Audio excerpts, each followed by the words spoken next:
Pois bem, conforme meu costume, teve alguém aí comigo? A gente já começa. Então, graças a Deus pelos irmãos que aí já estão, nessa noite de terça-feira, onde por alguns motivos, ainda ligados a esta pandemia, nós não estamos fazendo nossa reunião física hoje, respeitando essa semana de confinamento rígido, conforme estabelecido aí pelas autoridades. Nós vamos então, nessa noite, orar ao Senhor, estudar a sua palavra e assim mantermos o nosso hábito saudável de adorar o Senhor por meio do estudo da sua palavra. Também gostaria de pedir a sua oração no que diz respeito à obra do Senhor ali em redenção. Estou hoje com a camisa aqui do time de futsal do município, para lembrar de orar por aquele município. Na quinta-feira, se Deus nos permitir, estaremos indo até lá para mais uma vez fazermos uma visita na casa das nossas crianças, verificando como é que elas estão e também oferecendo a elas socorro físico além do espiritual, oferecendo uma cesta básica que possa ajudar a aliviar alguma dificuldade desse período. Por favor, ore conosco quanto a isso. E se porventura quiser ajudar também, nós temos ali muitas crianças, não só crianças, mas muitas famílias com várias carências, tanto em Redenção quanto também em Acarape. Então a sua ajuda é sempre bem-vinda. Nós vamos orar e depois de orar nós iremos meditar nas Escrituras Sagradas no livro de Efésios. Vamos orar. Senhor nosso Deus e Pai, em nome de Cristo Jesus, eu quero te agradecer por esse dia e por todo o seu cuidado por nós. Quero, a Deus querido, pedir que nos ajude, a mim, a minha esposa, minhas filhas, meu filho, a termos um coração que primeiro e antes de tudo se volte para o Senhor e para as coisas do alto. Te pedimos, ó Deus querido, por essa noite, nos dá um coração que é capaz de te adorar, um coração que é capaz de meditar na tua palavra, de se alimentar dela, de crescer na tua palavra. Que os minutos que se seguem sejam utilizados para isso. Aproveitamos para te pedir, ó Deus, por cada irmão, irmã que está acompanhando esse estudo, que o Senhor supra as suas necessidades físicas, de alimentação, de saúde, necessidades emocionais, nesse período que tem colocado medo em muita gente. E acima de tudo, ó Deus querido, as necessidades espirituais, pois são essas que sustentam todas as outras. Nos ajuda, Deus querido, na obra do Senhor ali em Redenção. Te pedimos por nossas crianças ali na Boa Fé, no ProUrb, no Pirambuzinho, que o Senhor esteja cuidando de cada uma delas, pois o Senhor cuida melhor do que qualquer pessoa. Abençoa os seus familiares, cada um dos pais, das mães, das crianças ali da fábrica de esperança. Ajuda, Senhor, abençoa, derrama luz, paz, derrama salvação em cada família. A salvação que vem do Senhor, que vem do céu, que vem do alto. Também te pedimos, ó Deus querido, pelas pessoas em Acarape, pelos nossos intentos de socorrer também as pessoas, especialmente ali no bairro de São Pedro. Ajuda, Deus querido, aquela comunidade. Dirija-nos agora enquanto abrimos a Tua palavra. Deus nos alimenta, nos fortalece nesses minutos que se seguem. Em nome de Jesus Cristo eu peço a Deus. Amém. Efésios capítulo 3 é o texto que nós vamos continuar de onde paramos na quinta-feira passada. Quinta-feira passada estivemos meditando de Efésios capítulo 3, versículo 1 até o 13. Então hoje vamos continuar no capítulo 13, versículos 14 e vamos nos 2 parágrafos últimos deste capítulo. O parágrafo que a gente vai ver hoje começa no 14, vai até o 19, E o outro parágrafo, versículo 20 e 21, vamos concluir com estes dois parágrafos. Nós assim vamos concluir, conforme o que eu tenho falado, vamos concluir a parte do livro de Efésios, onde Deus nos instrui a respeito do que é que Ele tem feito por nós, para nós, conosco.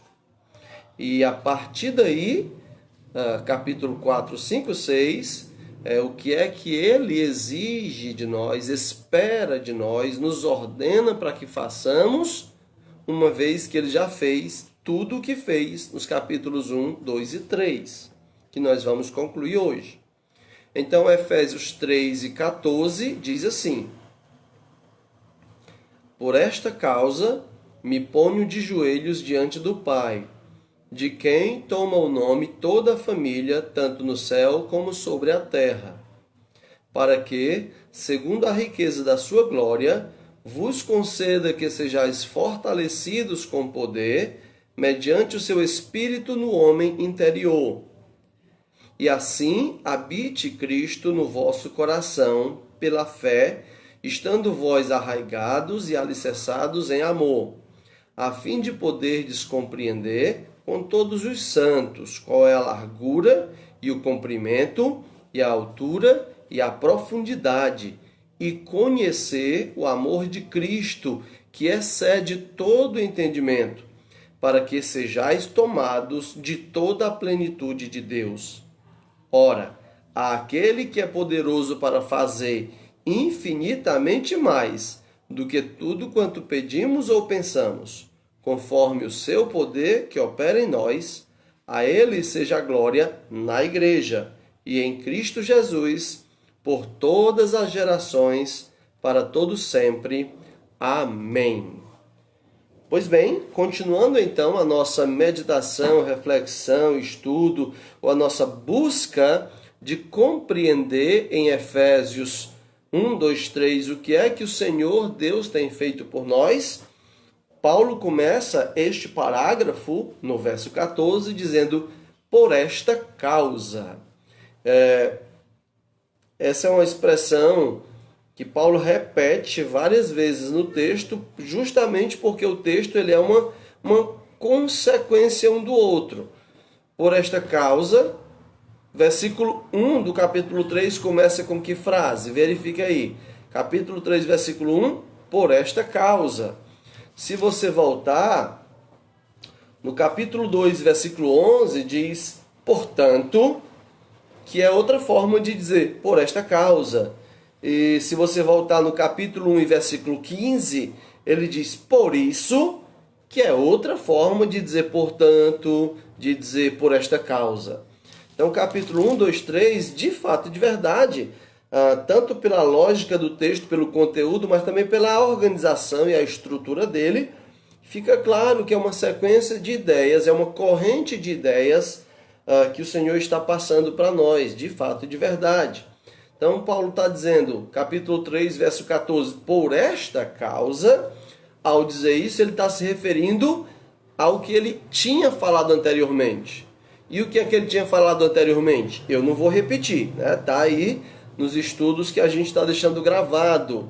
Se você não tem acompanhado, vai lá no YouTube e você encontra os estudos anteriores. Então, mas para resumir, para a gente ter a ideia na mente agora, a causa da qual Paulo está falando é a causa do Evangelho, é a igreja. É o mistério que era oculto dos homens, que agora Deus tornou conhecido através do Evangelho. Essa é a causa. Então, por esta causa, por causa do Evangelho, por causa da Igreja de Cristo, que era um mistério e agora está revelado, por esta causa me ponho de joelhos diante do Pai. A causa do Evangelho, a causa da Igreja de Jesus Cristo, ela é digna, ela é merecedora de que nós oremos por ela. Que nós caiamos de joelhos por ela. É o que Paulo está dizendo aqui. Essa é a causa do Evangelho, é a causa principal pela qual nós devemos cair com os nossos joelhos no chão. Nós vivemos uma época muito mimada e profundamente egoísta, onde os seres humanos têm cada vez mais se voltado unicamente para suas necessidades. Embora as necessidades humanas são reconhecidas e o próprio Deus se compromete com elas, mas elas não são a coisa mais importante. Se nós considerarmos que a coisa mais importante são as nossas necessidades, essa é uma forma excelente de aceitarmos o conselho do diabo de que nós somos deuses, porque nós nos tornamos o minhas necessidades, minhas dores, minhas lágrimas. Então eu perco a visão do céu e me fecho olhando só para minhas necessidades. Talvez você diga, mas pastor, como assim eu não vou pedir pelas minhas necessidades? Claro que vai. A oração do Pai Nosso é um reconhecimento disso, mas ela começa dizendo: Pai Nosso que estais no céu, santificado seja o vosso nome, venha a nós o vosso reino, seja feita a vossa vontade, assim na terra como no céu. E só depois vai dizer: o pão nosso de cada dia nos dá hoje. Ou seja, nossas necessidades são reais, mas elas não são a coisa principal, não deveriam ser o alvo principal da nossa vida. Jesus ensinou em Mateus 6:33, buscai, pois, em primeiro lugar o seu reino e sua justiça, e as demais coisas, ou seja, as nossas necessidades, Deus nos acrescentará. Portanto, Paulo está dizendo aqui, está uma causa pela qual vale a pena se colocar de joelhos, primariamente isso. Pela causa do Senhor, coloquemo-nos de joelho. A seguir, ele diz, se põe de joelhos diante do Pai, de quem toma o nome toda a família, tanto no céu como sobre a terra. Somos da família de Deus. É um outro bem que o Senhor fez conosco, conforme o livro de Efésios. Ele se fez o nosso Pai e nos tomou por seus filhos, por adoção. Já passamos por esse estudo também em capítulo anterior. Somos da família de Deus. Então Paulo está dizendo que por esta causa ele ora e ora por nós como família de Deus. Aí no versículo 16 é interessante que ele vai dizer um para quê. Ele já disse um por esta causa e agora ele diz um para quê. O que na minha meditação eu fiquei maravilhado por perceber que Paulo está dizendo: eu faço isso, eu oro, eu me ajoelho por esta causa, da qual eu já falei, e para esta causa. Ou seja, não é só uma coisa passada, é uma coisa constante. A causa do Senhor, ela é constante, é o que já houve, e é o que está acontecendo agora, e é o que ainda vai acontecer. Então, não só pelo que passou, mas também para o que está por vir. Não somente pelo que o Senhor já nos deu, que já é, o que o Senhor fez por nós já é muito mais do que o suficiente para ficarmos de joelho agradecendo, mas também pelo que Ele ainda vai fazer. Para quê? Para o objetivo, para a frente. E para que é que Paulo está dizendo? Para que, segundo a riqueza da sua glória, a glória do Pai, vos conceda, olha só, outro benefício do céu para nós. Vos conceda, ou vos dê, vos doe. É uma doação. Deus está dando algo. Em outras palavras, estamos falando de um dom de Deus. Toda boa dádiva e todo dom perfeito é descendo do Pai das luzes para nós. É uma doação. Aqui está algo que o texto está dizendo que Deus nos dá. Vos conceda. O que é que Ele concede? Que sejais fortalecidos. Fortalecidos. Você precisa de forças? Eu também. Todos nós estamos na mesma fila de necessitados de força. Aqui está Ele prometendo que nos dá. Paulo está dizendo: eu me coloco de joelhos por esta causa e para esta causa. Para que, segundo a glória de Deus, Ele vos conceda, a você, igreja, a vocês, seguidores de Deus, a vocês, cristãos, ele vos conceda, ele vos doe esse presente. Que presente? Que sejais fortalecidos. Está algo que nós precisamos, irmãos. E nessa época, então, muito mais claro, né, do quanto precisamos ser fortalecidos. Lendo uma carta hoje do pastor Genuan, como sempre, um bom instrutor das Escrituras, na verdade, bom é falta de elogio, um excelente instrutor das Escrituras, ele falando dessa época, das dificuldades dessa época, mas o quanto essa época também é saudável para provar a nossa fé. Porque se nós formos fortalecidos por Deus, então não existe circunstância que nós não possamos vencer. É uma boa ocasião de testarmos em quem está a nossa segurança, em quem está a nossa confiança, onde está a nossa força. Fomos fortalecidos por quem? Se fomos fortalecidos pela nossa religião, pela nossa denominação, então eis que estamos muito fracos hoje, não é? Porque ninguém está vivendo a sua religião, ninguém está vivendo a sua denominação. Ou seja, ou nós somos fortalecidos pelo Senhor, ou então fomos fortalecidos por cisternas rotas. Ou nós tomamos águas da fonte segura, da água viva, ou nós tomamos água de fontes turvas, água escura e água suja. Se você, porventura, tem andado com Cristo, então você tem que ter sido fortalecido por Ele. Porque Ele está dizendo que é isso que Ele faz. Ele concede, por sua glória, a glória do Pai, para a sua igreja, para o seu povo, Ele concede que o seu povo seja fortalecido. Não é enfraquecido, é fortalecido. E convenhamos, tem um bocado de gente que tem se deixado levar por profunda fraqueza nesse período. E eu não estou falando da fraqueza que Paulo diz, quando sou fraco, então é que sou forte. Porque a fraqueza da qual o apóstolo fala é uma fraqueza que redunda em força. Como dizia Charles Spurgeon, tem muitos crentes que, ao afirmar isso, eles têm que dizer assim, porque quando sou fraco, então é que sou fraco mesmo. Então, crentes que nessa época têm se deixado dominar pelo medo, eu não estou dizendo que um crente não pode sentir medo, mas um crente que se deixa dominar pelo medo, se deixa conduzir pelo medo, que as suas decisões são baseadas no medo. Ah, não vou porque pode acontecer isso. Ah, não vou porque posso morrer. Ah, não vou porque posso adoecer. Ah, não vou por causa disso. Um crente que não está sendo conduzido pelo Senhor, ele será conduzido pelo medo.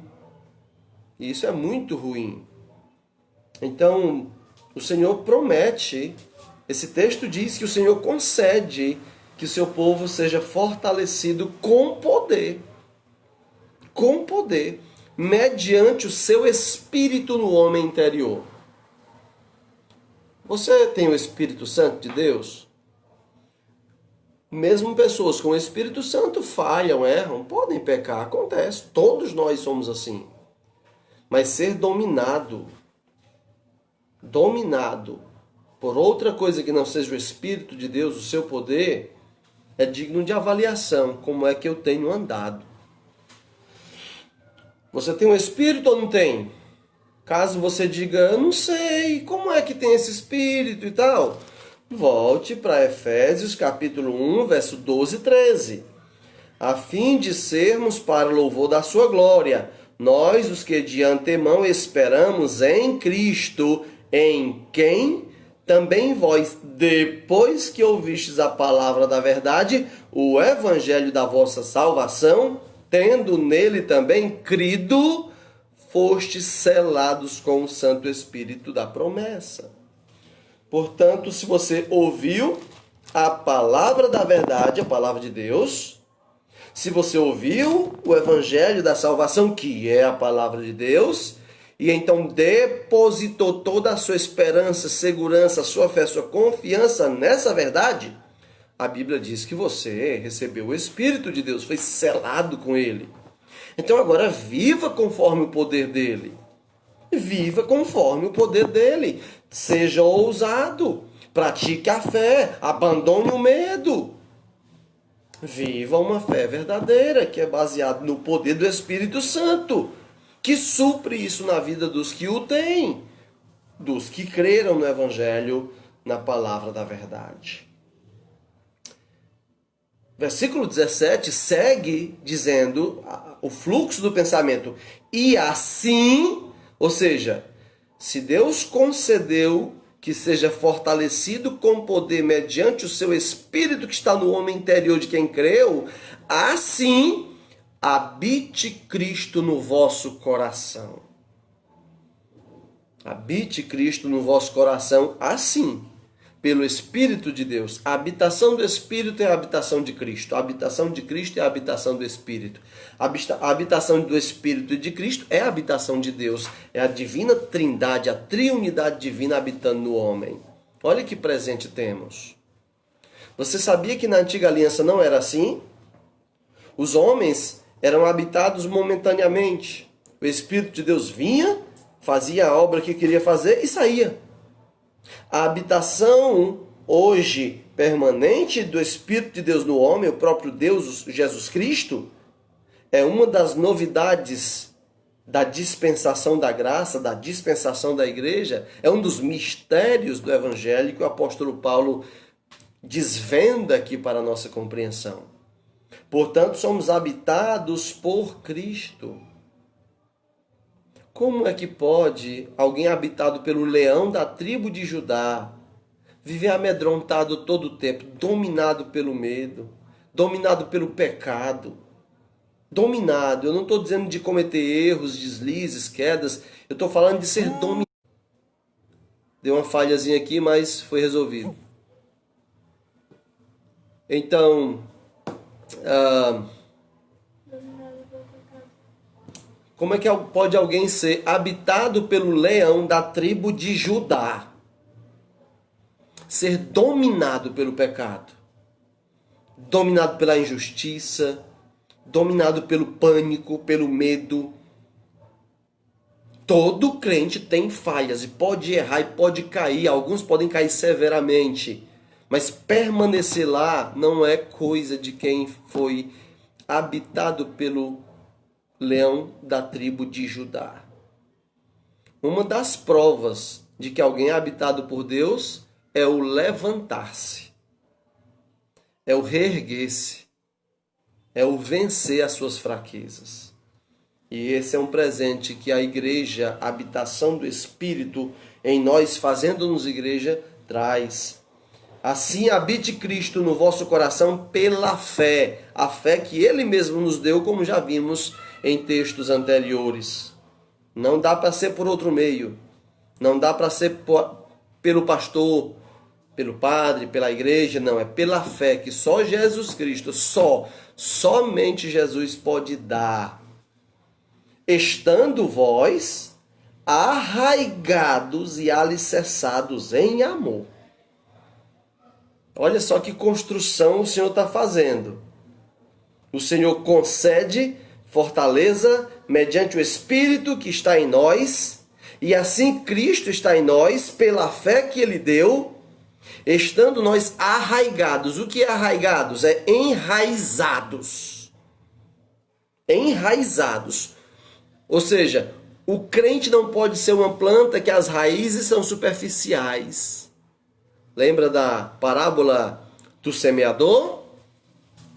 Não pode ser aquela raizinha que ficou ali por cima, na areiazinha fina e depois chegou nas rochas e não aprofundou-se. Não, o crente tem que ser alguém que as raízes se aprofundam, enraizados e alicerçados. As duas palavras querem dizer que alguém que esteja firme, uma planta bem arraigada, que as raízes são profundas, ela não será arrancada. Uma casa bem alicerçada não cairá. Assim é o crente, assim é o que o Senhor está dizendo que faz com o crente. Arraigados e alicerçados em amor. O amor que Deus é e que compartilha conosco. E ele faz isso com que finalidade? A fim de poderdes compreender. Versículo 18. Olha o que é que Deus faz com a sua igreja. Ele faz tudo isso. Ele concede força com poder mediante o seu Espírito em Cristo que habita em nós, pela fé, para que, estando alicerçados, arraigados em amor, podermos compreender. Compreender o quê? E essa daqui é bem interessante. Podemos compreender o que é incompreensível. É esquisito, mas é isso. Ele está dizendo, a fim de poder descompreender com todos os santos, ou seja, toda a família de Deus, qual é a largura, o comprimento, a altura e a profundidade de quê? E conhecer o amor de Cristo, que excede, que é acima de todo entendimento. Entende? O que o Senhor está dizendo é que Ele dispôs para o seu povo condições de compreender o incompreensível. Porque Ele deu para o seu povo capacidade de fazer o que é impossível. A obra cristã, a igreja vive uma experiência de fé totalmente alheia, muitas vezes, à lógica humana, às razões humanas. Quer ver alguns sinais, alguns exemplos? A própria igreja é um exemplo disso. A igreja sempre foi perseguida desde o início e continua sendo. Em alguns países a perseguição é física, brutal. Em outros é mais velada, é mais escondida. Em algumas outras é mediante pressão, desprezo. Olha só. Qualquer ideologia ou filosofia encontra respaldo legal em muitos países. Muitas religiões. Existem muitos estados que têm religião do Estado. A religião do Estado é a religião tal. E o Estado investe em tais religiões. Você tem lei para proteger especificamente religiões. Você ouve falar em islamofobia e a partir disso se cria leis para que se proteja os adeptos de tal religião e outras mais. Você tem leis para proteger determinadas opções sexuais. Enfim, ideologias, filosofias, mas a igreja é só peia, é só sola. E ela permanece. Como é que continua um povo desse? Como é que continua? É um milagre, é um mistério. O livro de Hebreus diz que esse povo é um povo que aprendeu a tirar forças de onde só há fraquezas. É a mesma coisa aqui. Esse povo compreende o que é incompreensível, porque esse povo passa a viver o que é impossível. E como é que é possível viver o impossível, pastor Isaías? Ora, mas tendo Jesus Cristo vivendo em você, você entende isso. Tendo o Espírito de Deus vivendo em você, você entende isso. Se você não estiver entendendo isso, eu te convido a vir fazer parte do time. Venha entender. Venha entender, porque esse é o tipo de coisa que só se entende experimentando, meu amigo. A fé cristã, não estou falando da religiosidade cristã. A fé cristã bíblica só se entende experimentalmente. Por meio de arrependimento sincero, vida sincera com Cristo. Você passa a viver coisas que você diz, uau, agora eu entendo esse papo aí de coisa impossível tornar-se possível. A Bíblia está cheia de histórias assim. E depois da Bíblia, nos últimos 2000 anos da igreja, a igreja de Cristo também tem muitas experiências de situações impossíveis virando possíveis para ela. Por isso o texto está dizendo, o Senhor faz tudo isso para que nós possamos compreender o que é incompreensível. E o que é incompreensível nesse texto? o amor de Deus, o amor de Jesus. E aí fica fácil de entender. Você morreria por um traidor covarde que cuspiu em você. Você morreria por alguém que você só fez bem para ela, deu tudo o que ela precisa, tudo do bom e do melhor, e aí ela te traiu, te cuspiu, te abusou, te agrediu, te maltratou, te deixou apodrecendo para morrer. Você morreria por alguém assim? Não, tenho certeza que não. Pois é, mas Jesus fez. Foi o que ele fez por mim e por você. Ele nos criou para a sua glória, nos deu esse planeta belo, e nós então cuspimos na cara dele, destruímos o planeta, fazemos toda maldade, somos racistas, preconceituosos, pecadores, tudo de ruim a gente fez. E o que foi que ele fez? Morreu na cruz por nós. Vai compreender esse amor? Compreende ele com a lógica humana? Procura resposta para esse amor nos livros de história. Procura respostas para esse amor nas faculdades. Qual filosofia explicará esse amor? Nenhuma. Somente a Bíblia Sagrada diz: vocês não podem compreender isso.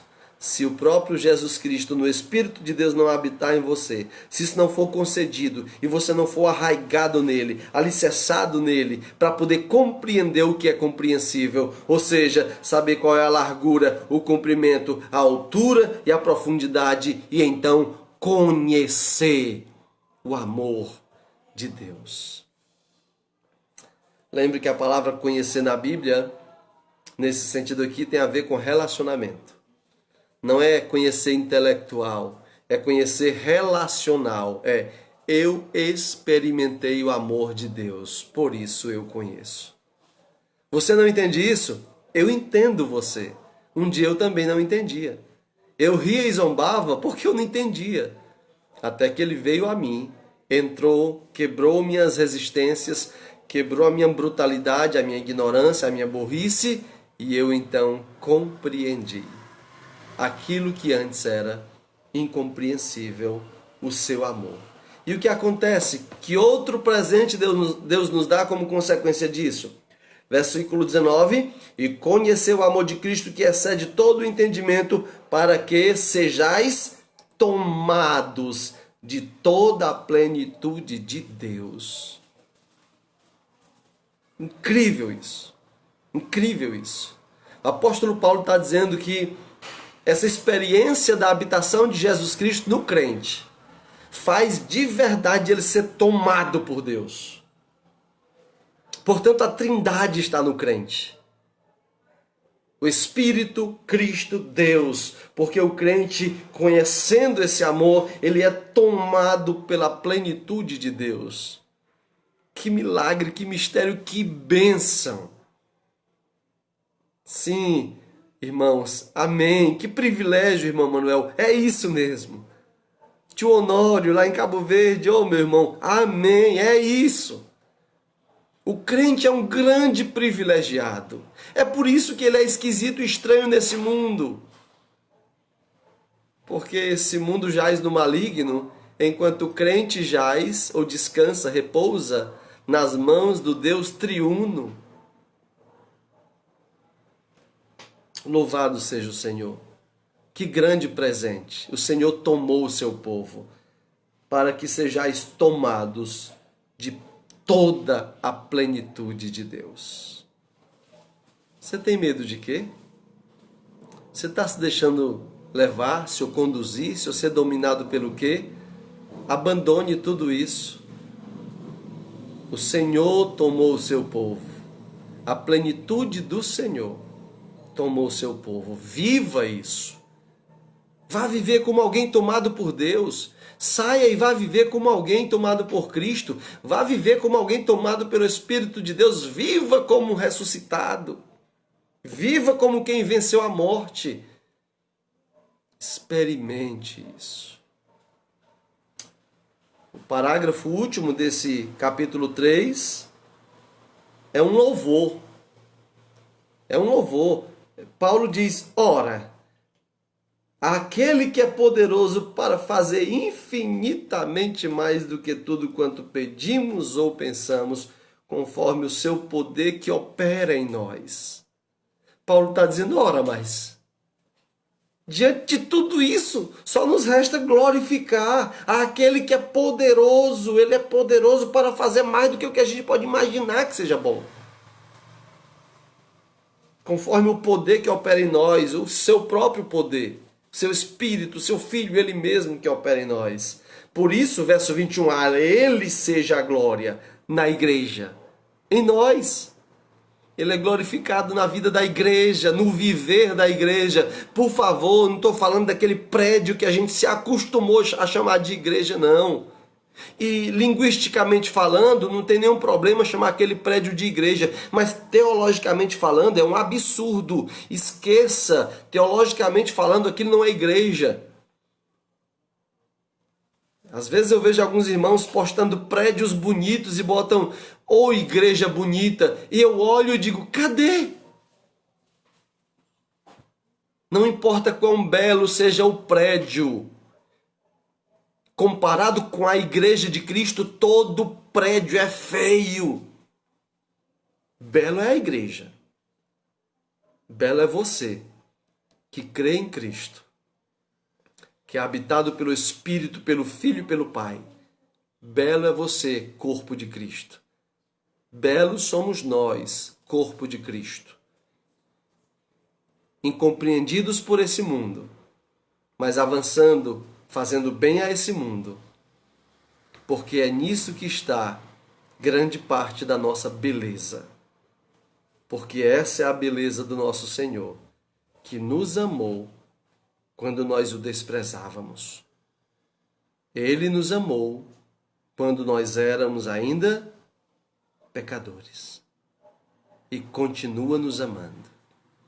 A Ele seja a glória na igreja, na minha vida e na sua. Que nós glorifiquemos a Ele, em nós, igreja.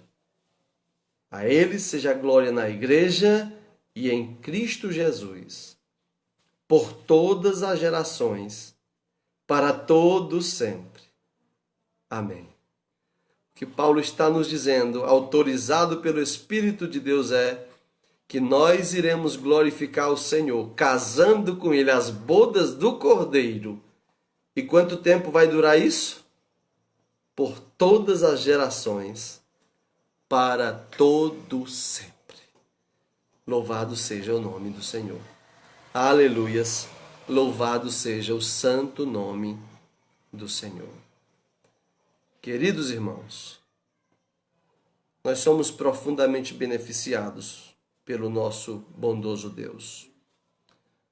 Nós terminamos aqui o 3º capítulo de Efésios.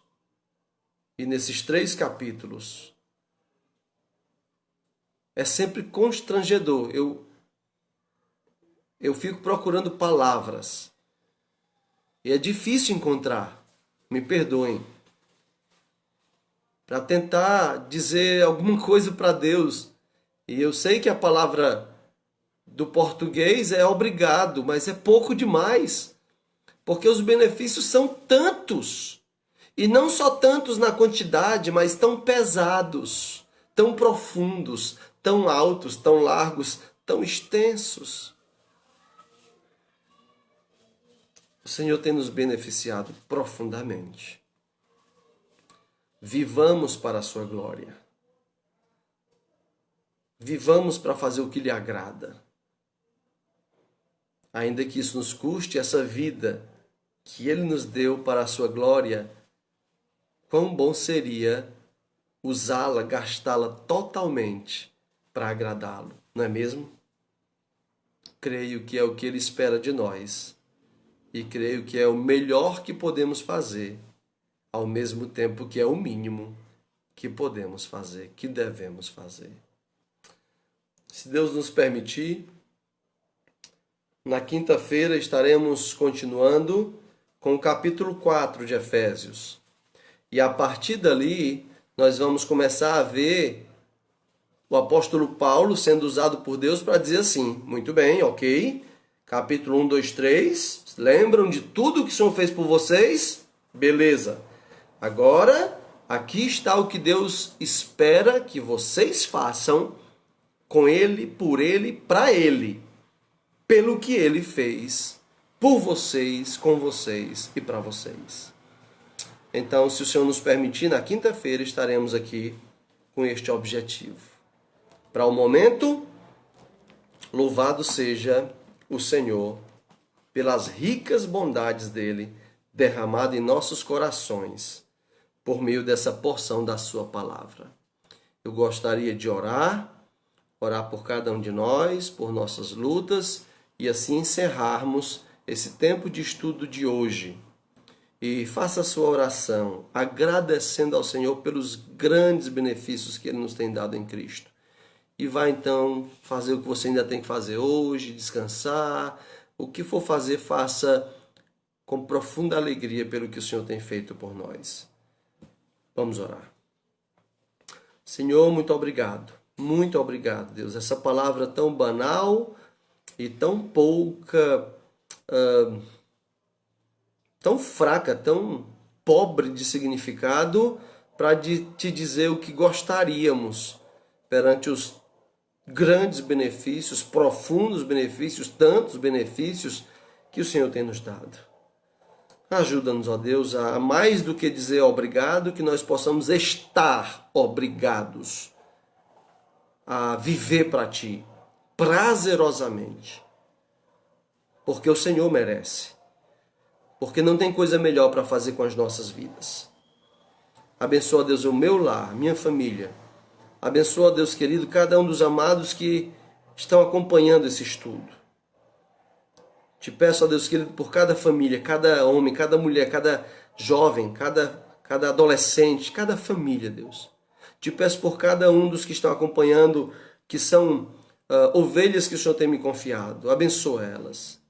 E aqueles que são ovelhas do rebanho do Senhor, confiadas a um outro subpastor seu, ajuda, Deus querido, que eles possam também estar crescendo, especialmente ao acompanhar seus pastores, que oram por eles, que se esforçam por eles. Eu te agradeço especialmente pela presença do tio Honório, ó Deus, ali de Cabo Verde, de onde tenho grandes e gratas saudades. Abençoa a vida dele e o ministério dele na Tendas do El Shaddai. Abençoa aquela querida nação com a tua luz e a tua paz. Em nome de Cristo eu oro agradecido. Amém, Senhor. Uma boa noite a todos, uma grande alegria tê-los. Em especial, tio Honório, muito obrigado por estar conosco, nos dando a alegria da sua presença. Deus abençoe seu ministério em Cabo Verde. Boa noite.